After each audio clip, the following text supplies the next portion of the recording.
అందరికీ వినాయక చవితి శుభాకాంక్షలు. అలాగే నేను ఇప్పుడే ఒక దుర్ఘటన గురించి విన్నాను.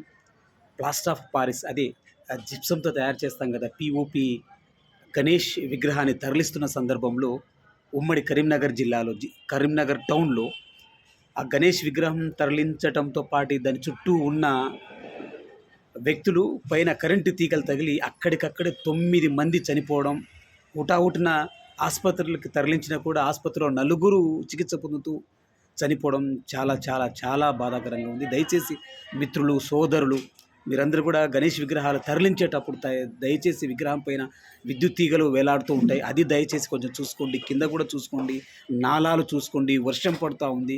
వర్షానికి కరెంట్ షాక్ కూడా తగలొచ్చు. అర్తింగ్ కూడా అవుతా ఉంటది. చాలా చోట్ల విద్యుత్తు అంతరాయం కూడా కలుగుతా ఉంటది. దయచేసి మీరు ముఖ్యంగా పిల్లలు ఎక్కువగా ఉంటారు. దయచేసి విద్యుత్ వల్ల, కింద నాలాల వల్ల ఎటువంటి ప్రమాదాలు జరగకుండా దయచేసి విగ్రహాలు తరలించేటప్పుడు మూర్తిని కూర్చోబెట్టి పూజ చేసేటప్పుడు కూడా చుట్టుపక్కల కరెంటు షాకులు, అర్తింగ్‌లు, ఆ మనము టేపుతో కనెక్షన్ ఇచ్చే దగ్గర కూడా చాలా జాగ్రత్తగా చూస్తూ ఎటువంటి ప్రాణహాని జరగకుండా, ఎటువంటి దుర్ఘటనలు జరగకుండా ప్రశాంతంగా మీరందరూ కూడా వినాయక చవితి జరుపుకోవాలని మనస్ఫూర్తిగా కోరుకుంటున్నాను. దయచేసి జాగ్రత్తగా ఉండండి.